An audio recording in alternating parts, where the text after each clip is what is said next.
Hello, welcome to Bryant Systems. I'm Scott Bryant. Thank you for clicking on the video and thank you for watching me meeting the CEO today, Gavin Jenkins of Chek Europe.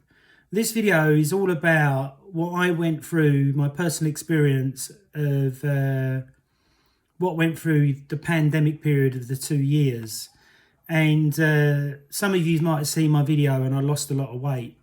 And I'm going to go through what happened and how I managed to reverse what was going on in my body with no drugs whatsoever. So about October time, a friend of mine went out to China, come back from China, and we met up and had a cup of tea and had a chat. He's another exercise coach. And we had a great time. And then when he went, I just didn't feel right. So I went to train my clients in Great Portland Street, and a couple of them were not well. And every text I was getting from clients was like, I'm not well, don't want to train, can we miss it this week or can I do it later, blah, blah, blah. So I went, fine, yeah, that's all right, because clients cancel all the time, but I charge if you cancel stuff like that. So after that happening, I can remember they were talking about Boris Johnson missing Cobra meetings, and I'm like, what the fuck's all that about? So I believe it was here in October. Then I hear about my nan. My nan had dementia really badly and lost lots of weight. And she was like 94, I think, which is a great innings. And I wanted to go down and see her, but I come down with this cold and I couldn't shift it. Tried everything to get rid of it. Nothing would get rid of it. And then friends and clients all had the same type of cold. Couldn't shift it. Had it for weeks and weeks. Just didn't feel 100%, you know. Coughing for no reason and all that type of stuff. So, unfortunately, my nan passed away that March, which was after Christmas, you know. And during the October or the March time, I started to get really ill. Like, not ill as in high temperature or a constant cough. Like they said, if you got COVID, you'd have a constant cough, a really high temperature and feel really rough. Was feeling rough, had a little bit of a cough, not so bad cough, and just had no energy. I was like terrible. I couldn't even go shopping. And I had a washing machine delivered and I had to pull it through my flat by putting washing up liquid on the floor and dragging it through the flat to get it into the kitchen. And I lived on my own, so I didn't have a girlfriend to ask. And because COVID was being publicised then, I couldn't even ask my neighbour. I couldn't even ask the delivery guy to wheel it in on a wheelie thing that they use normally.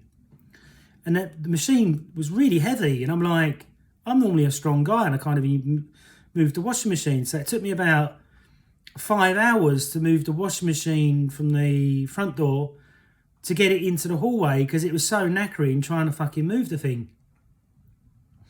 So I'm thinking something's not right. Everyone's ill. I don't feel 100%. Is it COVID? So I phoned the emergency 111 line and the woman said to me on the phone, she said, if you had COVID, you wouldn't be able to talk to us now. You'll be really, really, really bad. You wouldn't be able to get your words out and we'd have to send an ambulance. So it's not COVID. So I went, fine. Then I'm thinking, well, what the hell is it? And then my number twos went a creamy colour, like grey. So that's showing that there's something going on in the gallbladder. So I'm like, oh, I had a bagel and I put some stuff on it. And I thought, oh, it must be the bagel off, or I haven't checked the date or something like that. And that might have affected my system. And that's why I'm feeling so rough. Then my tongue went really white. And I'm like, well, that's normally a really bad fungal infection. So then I started to be an investigator and I bought every book I could on fungal infections. And not a lot of people know this, blow the bloody doors off. But a fungal infection can give you 100 different symptoms, 100, that the doctors don't check for.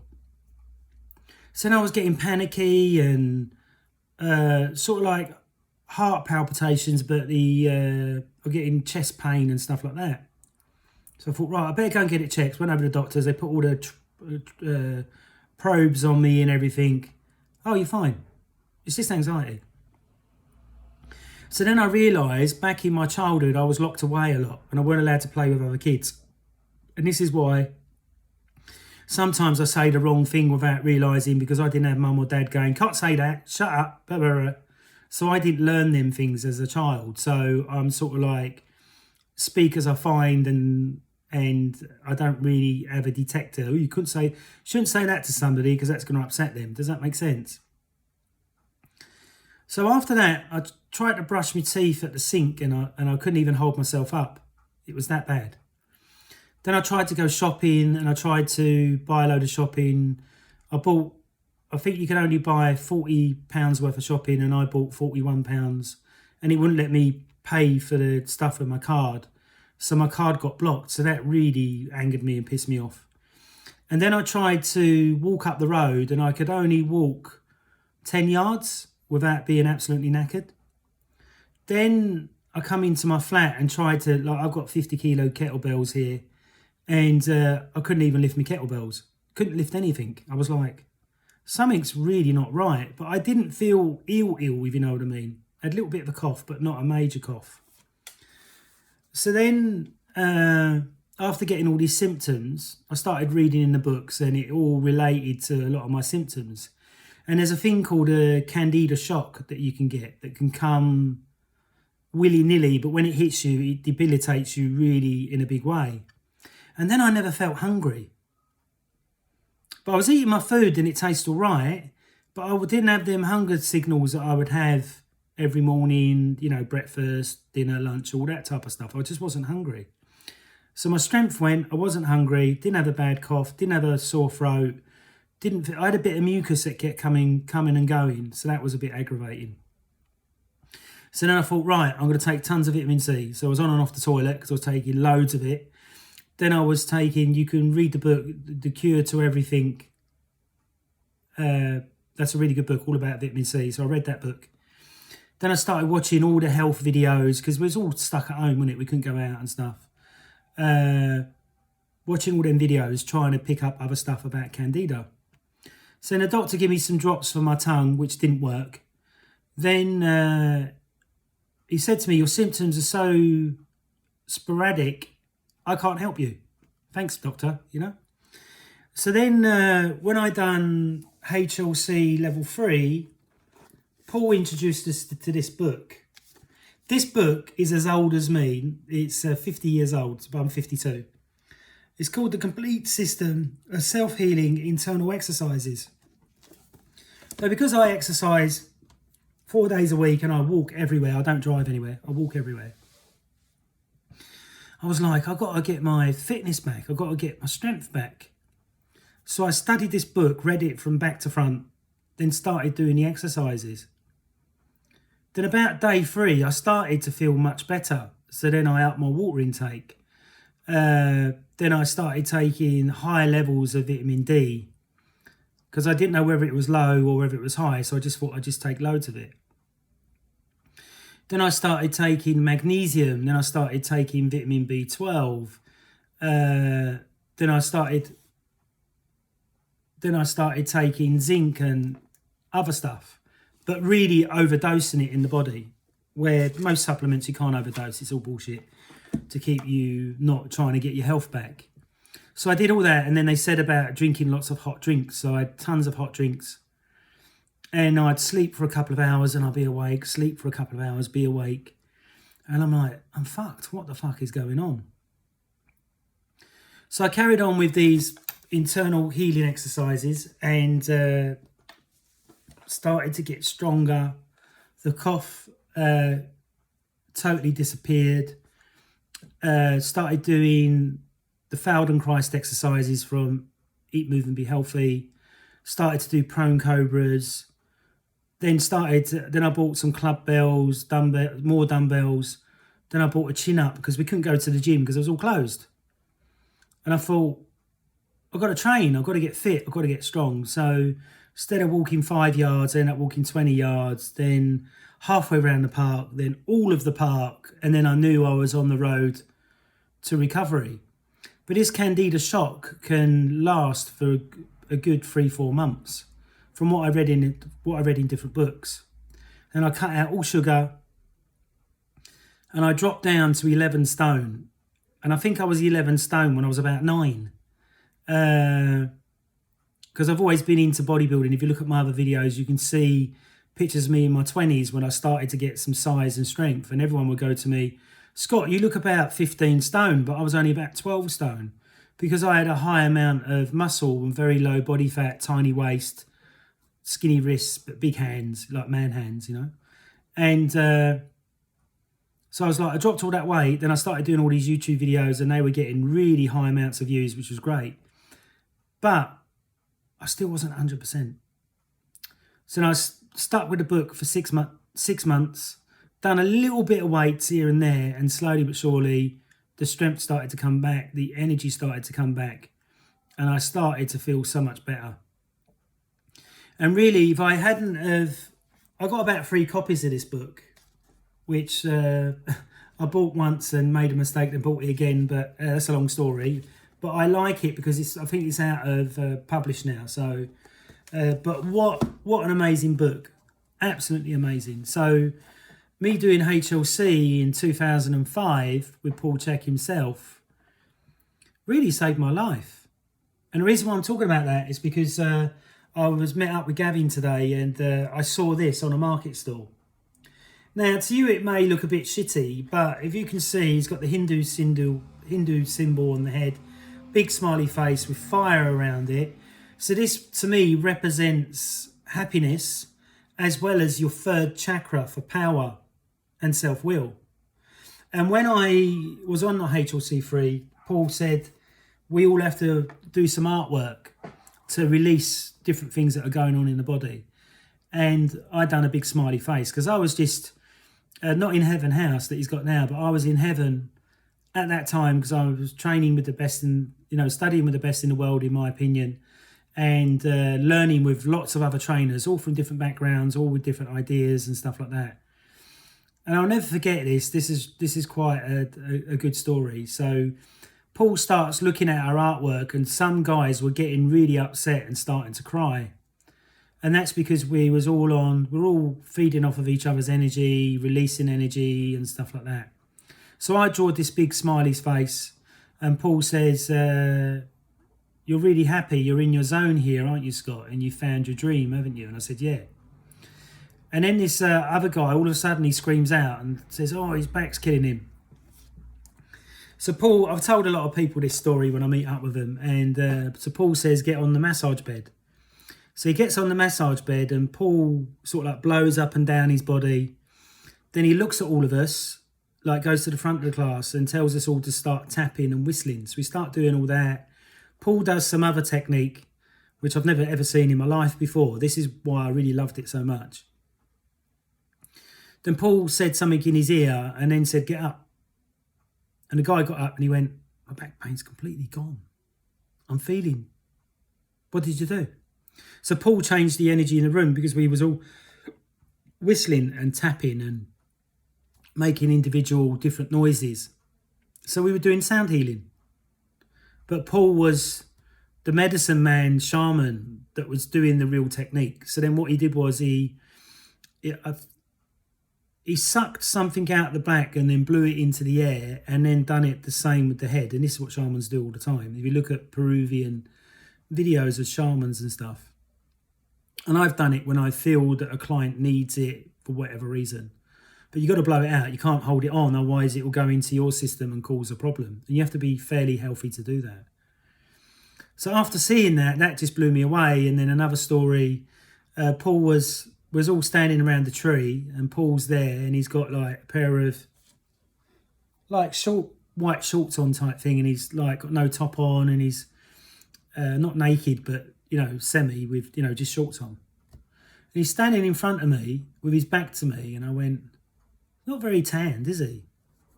I don't know why I was thinking that. I just was. It's not very tanned, is he? And well, surely if he's got all that muscle mass, he'd be a hairy beast like me, Then he turned round and looked in my eyes and said, I'm Cherokee Indian. I'm very light skinned, so when I lay in the sun, I never lay in it for longer than 10 or 15 minutes. And that just blew my head apart. I'm like, he read my fucking mind. How did he fucking read my mind? How did he do that? I want to learn how to do that. How did he do that? It was just amazing that he could, do that. And it just really blew me away.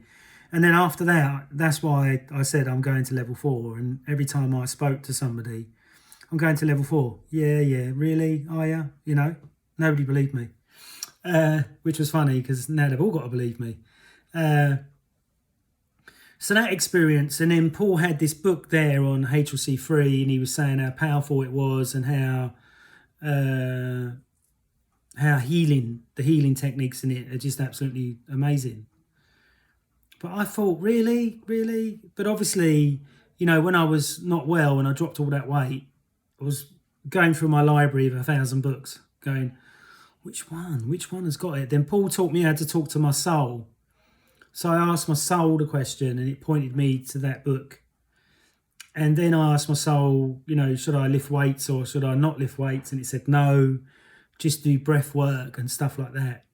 And it took well over 6 months before I started to feel better. And it taught me something valuable as well, that when you live on your own, you have to stay healthy and you have to stay strong.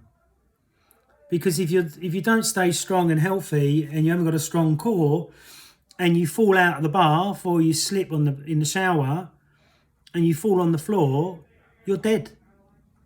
If you don't keep your muscle structure and keep strong at my age, 52. So I learnt that, and then I learnt who my real friends were. And that was quite a rude awakening, because people that I thought were I was really close to, let them know all my secrets and stuff like that, turned their back on me. And I think it was like a psyop type thing to turn everyone against each other. But people being people, they forgive each other, And all my neighbours had had the jibby jab. I hadn't. And they were all looking at me with daggers and avoiding me when going down the stairs and all that fucking shit. And with me, the more somebody says, do it, the more I won't do it. Does that make sense? I'm a bit of a rebel. I like to rebel against other people. I think it's my upbringing because I was so suppressed as a kid. And so eventually, the facts come out that it doesn't, if you had it, it didn't stop you giving it and didn't stop you from passing it on. And that was a genius moment for me, because I was thinking that all along. I was just thinking, how can they test something that's had no real research and then wanting to put it in everybody, thinking that there won't be huge side effects? And now the people that I know have had it are all coming up with little things, little issues that are, medical issues, which probably they would have never had before. Does that make sense? And it seems to go to the weakest point in their body. So if they've got a gut issue, it hit the gut. If they've got a shoulder issue, it will go to the shoulder. If they've got a knee issue, it will go to the knee and cause a problem there. And they can't seem to get rid of it. So there's a couple of women locally that I chat to on a regular basis, and none of them are well, which is really, really heartbreaking, But now all my neighbours, we all say hello to me. None of them are avoiding me or any of that nonsense. One of them was wearing a mask. I said, what are you wearing that fucking stupid thing for? He said, mind your own business, which is true. But then after it all calmed down, he went, well, why did you say not wear a mask? And I went, well, it can cause bacterial overgrowth in your lungs, because we're not designed to have a mask. And if you're not changing the mask a surgeon will change their mask what did the surgeon say to me? Every 10 or 20 minutes. They only use it to stop blood going into their faces or stop them from snotting or dripping into the wound when they're doing open surgery. And they proved they didn't really work anyway. So that's my testimonial to the HLC and how it saved my life. And knowing about supplements like I do, I've got a couple of supplement books here. And I've got a natural healing remedy book here. And I've got another book called Be Your Own Doctor, which is brilliant. And I started reading them again and started, right, take that, that's going to do that. Take this, that's going to do that. Take that, that's going to do that. I spent a lot on supplements. But it worked. I'm still here. I've not gone. I've not passed over. In some respects, I'm looking forward to passing over because I would like to pass over and come back. And I said to my mates laughing around, I said, you keep taking the piss out of me. When I die, I'm going to come back and rearrange all your furniture and scare the shit out of you. And they're like, don't do that, Scott. Just having a little laugh and a joke. But really, that was a testing time for everybody. And like I've seen in the gyms now, 1 in 3 are on steroids, or a lot of the guys that are training are on sort of stimulants to train. You can see it in their eyes, the pupils massive, or they can't stop talking or can't stop moving. So they're on some sort of a drug. And I think that the pandemic has caused that. And then round where I live, we see these gas canisters everywhere, even though they banned them. And the kids are doing that, which is really sad because it's showing that society is breaking down more and more. Like stabbings are through the roof, muggings are through the roof. Somebody tried to mug me in Marble Arch, but lucky enough I know a bit of self-defence from being a doorman. I managed to get away and jump on the bus, Otherwise I would have lost my Tag Heuer watch, or I could have been stabbed, So really and truly, internal healing exercises saved me. And now I'm back up to full strength. I went and trained last week or the week before in Essex, put 160 kilo on the bar deadlift, sumo deadlift, got 6 out, which I was really happy with considering I'm not deadlifted for 2 years. So it shows that if you do strength and conditioning training, even if you have a long break, but you're still doing training, but not as much weight, you can still keep your strength. Does that make sense? Then I got my surgeon, doctor friend to do my testosterone. He said, yours is higher than mine. And he said, why is that? Well, I eat organically. I eat, fresh meat. I, drink a lot of water. I try to get to bed 90 to 100% of the time, on time.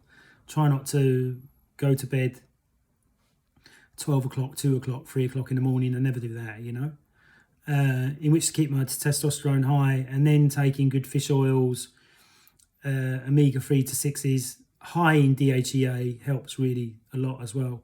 And obviously creatine, I take that every day because there's lots of science to say how good creatine is for muscle, for brain, for overall health. They're even now saying that if you have an operation, it's a good thing to take to help you to recover quicker through your operation.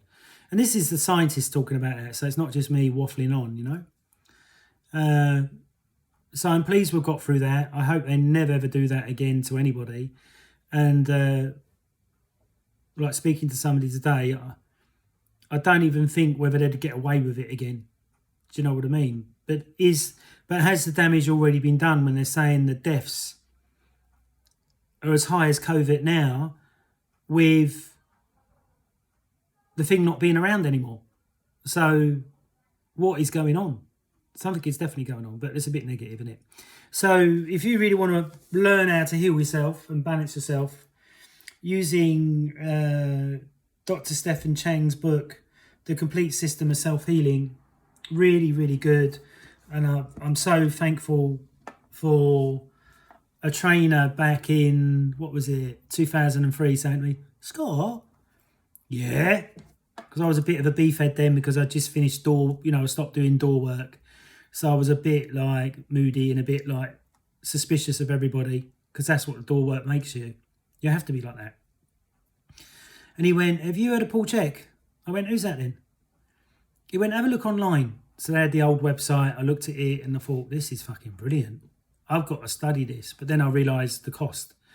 And I was like, come on, Scott, you're good at entrepreneur. You can make money from it. You can sell it. You just got to learn it, buy all the prerequisites. Bought every single one, and they stayed in my bookcase for over a year until one day I met another trainer and they'd been doing the Chek stuff, charging more than me, were busier than me, and that pissed me off. And I'm like, I've got to do it. I've got to do it. Then I started reading, started pushing myself. I'd take the manuals everywhere, be in my rucksack. And when I was traveling to and from clients or to and from work, I'd read when you're on the bus, on the tube or in a cab. I'd always be reading and going over it again and again. And some of the prerequisites I've had to study 4 or 5 times. It's not been easy for me at all. You know, somebody else might watch it twice and they've got it in their head.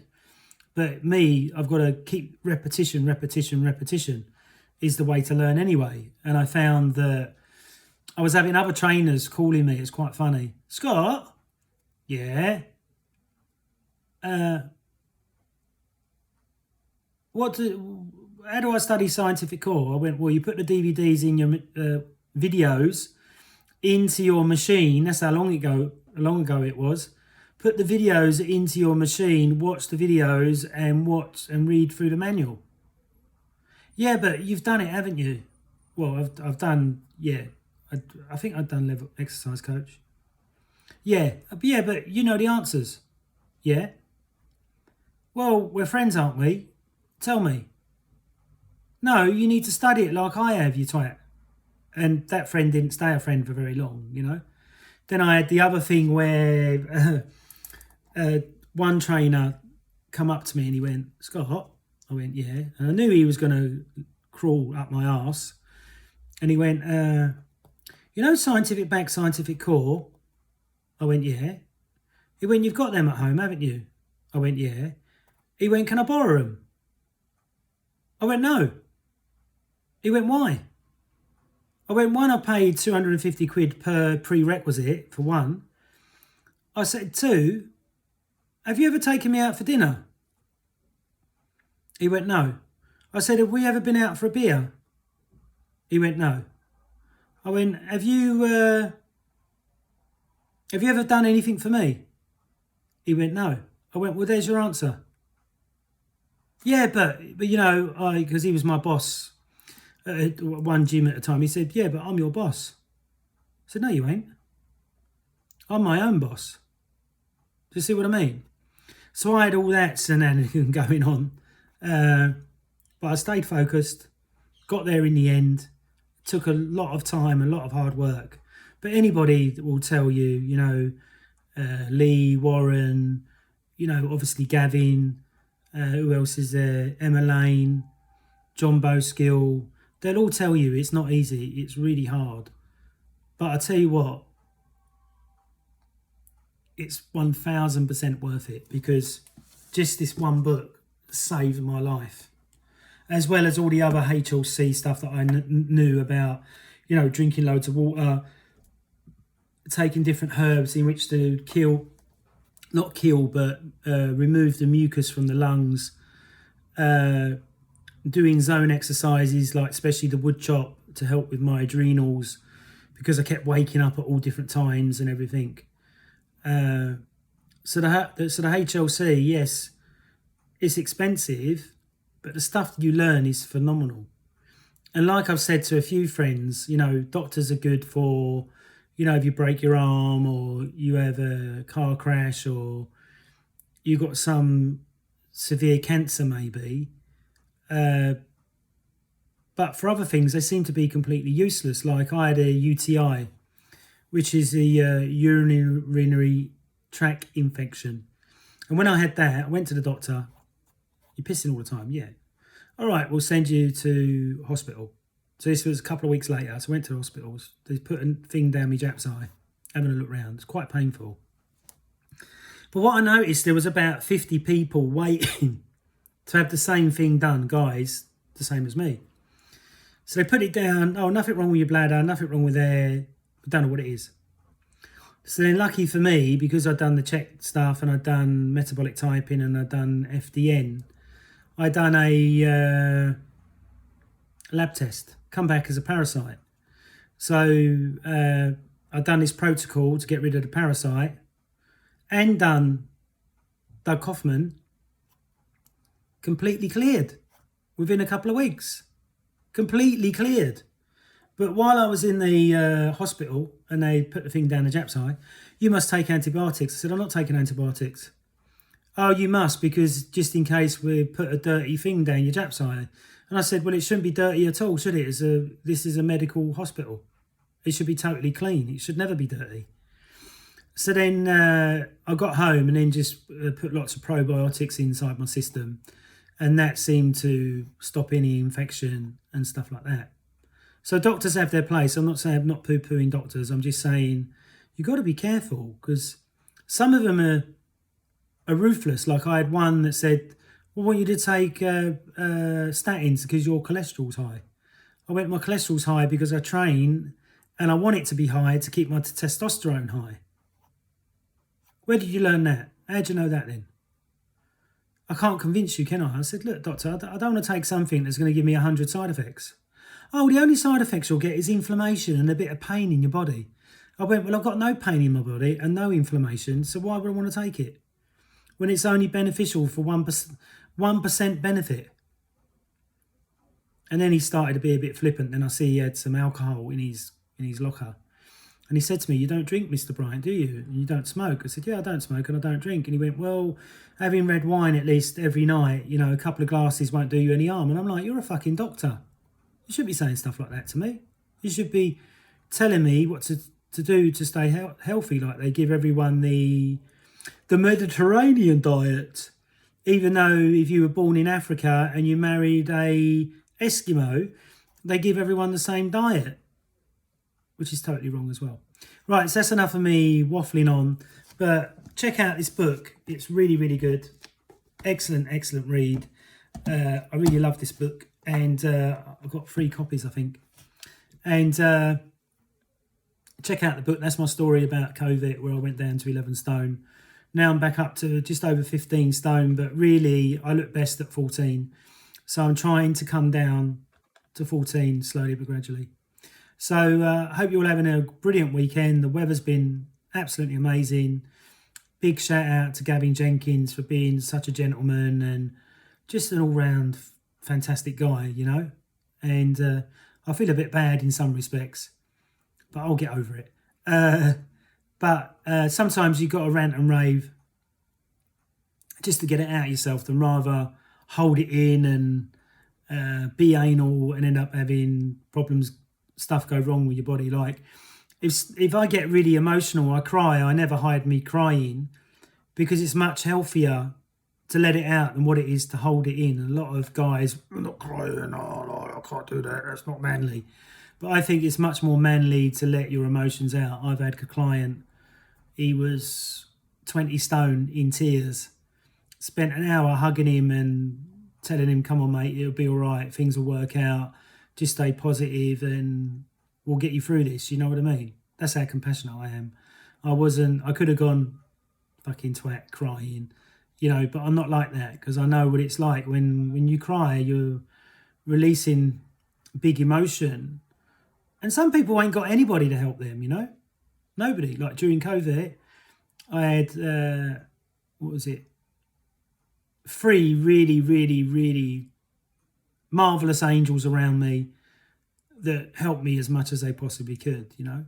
Whereas other people just couldn't give a shit. So big thank you to Robin. Big thank you to Debbie. The Chekis. And who's the third one? Big thank you, Robbie and Debbie. Oh, my mate Kev. My mate Kev's a bit of a gangster. Bank robber and all that. But I love him to bits and he's always been there for me and he's been going through a tough time. So I've been there for him 100%, you know? And that's what I'm like. It's true what they say about big bears. They're loyal, but when you piss them off, they'll bite your head off. All right then. So thanks very much for listening. And if you've got any comments or questions, please post them below. Check out the IMS program 1, 2 and 3.